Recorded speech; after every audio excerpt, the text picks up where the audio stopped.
warahmatullahi wabarakatuh. Perkenalkan, nama saya Ayu Oktaviana, mahasiswa Kebidanan Sarjana Terapan dari kampus Universitas Aisyah Yogyakarta. Saya perwakilan dari kelas D2, bimbingan dari Ibu Yekti Satriandari. Di sini saya sedang menyelesaikan tugas real teaching dengan tema KIE Gizi pada Ibu Nifas. Di sini terdapat beberapa soal dan pembahasannya. Silakan disimak videonya. Soal nomor 1.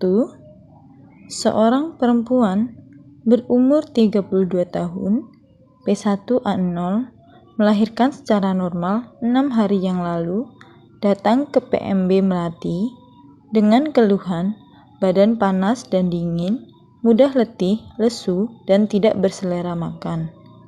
Hasil pemeriksaan, tekanan darah 100/80 mmHg, nadi 75 kali per menit, pernapasan 20 kali per menit, suhu 37,7 derajat Celcius, Hb 10 gram per dl. Pertanyaannya, apakah tindakan yang tepat pada kasus tersebut? A. Istirahat total. B. Nutrisi adekuat. C. Pemberian vitamin A. D. Rujuk rumah sakit. E. Pemberian antibiotik. Pembahasan. Nutrisi adekuat memberikan daya tahan tubuh dan proses involusi yang baik. Maka, ketika ibu mengkonsumsi nutrisi adekuat akan segera membaik keadaannya. Soal nomor 2. Seorang perempuan umur 25 tahun, P1A0, melahirkan secara normal 3 hari yang lalu, kemudian datang ke PMB Mawar dengan keluhan lemah, letih, lesu. Hasil anamnesis tidak boleh makan yang amis-amis oleh keluarga.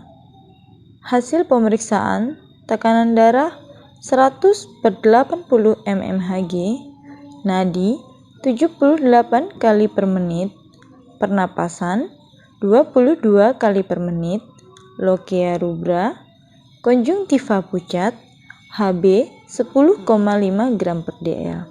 Pertanyaannya, apakah konseling yang tepat pada kasus tersebut? A. Konseling vitamin A. B. Konseling gizi ibu nifas. C. Konseling perawatan perineum. D. Konseling pencegahan postpartum blues. E. Konseling keluarga berencana secara dini. Pembahasan. Gizi pada ibu nifas adalah makanan yang harus dikonsumsi pada masa nifas, harus seimbang, bergizi, dan cukup energi. Makanan yang dikonsumsi seharusnya mengandung sumber tenaga atau energi seperti karbohidrat terdiri dari beras, jagung, tepung terigu, dan ubi. Sedangkan zat lemak dapat diperoleh dari hewani seperti lemak mentega, keju, dan nabati seperti kelapa sawit, minyak sayur, dan minyak kelapa. Sumber pembangun protein yaitu seperti ikan, udang, kerang, kepiting, daging ayam, hati, telur, susu, dan keju.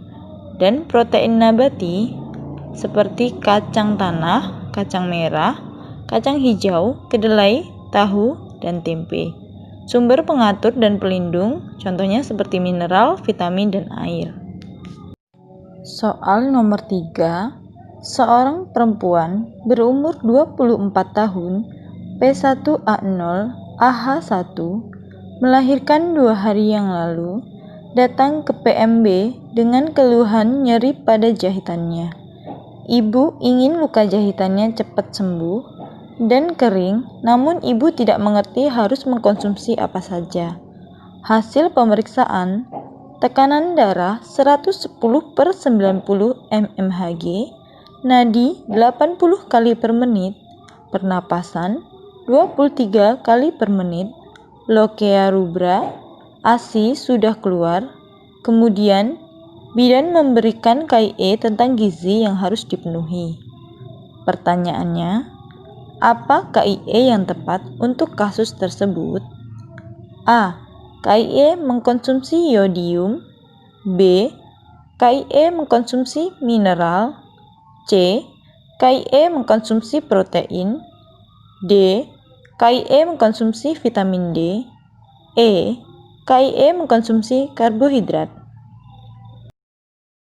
Pembahasan. Protein sangat diperlukan untuk pertumbuhan dan penggantian sel-sel yang rusak atau mati, sehingga dapat mempercepat penyembuhan luka pada perineum atau akibat jahitan luka setelah melahirkan. Soal nomor 4. Seorang perempuan usia 32 tahun P1A0 melahirkan secara normal 6 jam yang lalu. Dengan keluhan sebelumnya, sudah makan nasi, lauk, dan sayuran. Namun, ibu mengeluh masih lemas dan sering mengantuk. Hasil pemeriksaan, tekanan darah 100/80 mmHg, nadi 80 kali per menit, pernapasan 23 kali per menit, lokea rubra, Hb 9,8 gram per dl. Pertanyaannya, apa suplemen yang dapat memenuhi kebutuhan ibu? A. Protein dan mineral. B. Vitamin A dan tablet Fe. C. Zinc dan vitamin C. D. Zat besi dan karbohidrat. E. Karbohidrat dan mineral. Pembahasan. Manfaat vitamin A untuk ibu nifas adalah untuk memperoleh kualitas ASI sehingga dapat meningkatkan sistem kekebalan tubuh dan mempercepat proses pemulihan setelah melahirkan.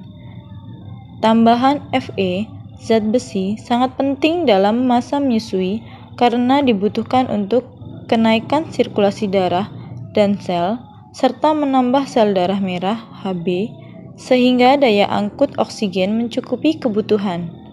Sumber zat besi antara lain seperti kuning telur, hati, daging, kerang, ikan, kacang-kacangan, dan sayuran hijau. Soal nomor 5. Seorang perempuan umur 28 tahun P1A0 melahirkan 3 hari yang lalu di PMB Anggrek. Ibu dengan keluhan nafsu makannya berkurang. Dari hasil pemeriksaan fisik, didapatkan hasil tekanan darah 100/80 mmHg, nadi 80 kali per menit, pernapasan 23 kali per menit, lokea rubra, Hb 10,8 gram per dl. Pertanyaannya, apakah tindakan yang harus diberikan bidan? A. Memberi vitamin A. B. Memberi vitamin D. C. Memberi vitamin B3. D. Memberi vitamin B1. E. Memberi vitamin B12. Pembahasan. Vitamin B1 atau tiamin dibutuhkan agar kerja saraf dan jantung normal, membantu metabolisme karbohidrat secara tepat oleh tubuh, nafsu makan yang lebih baik, membantu proses pencernaan makanan, meningkatkan pertahanan tubuh terhadap infeksi, dan mengurangi kelelahan. Terima kasih sudah melihat video yang saya sajikan. Jika ada salah kata, saya mohon maaf. Saya akhiri. Wassalamualaikum warahmatullahi wabarakatuh.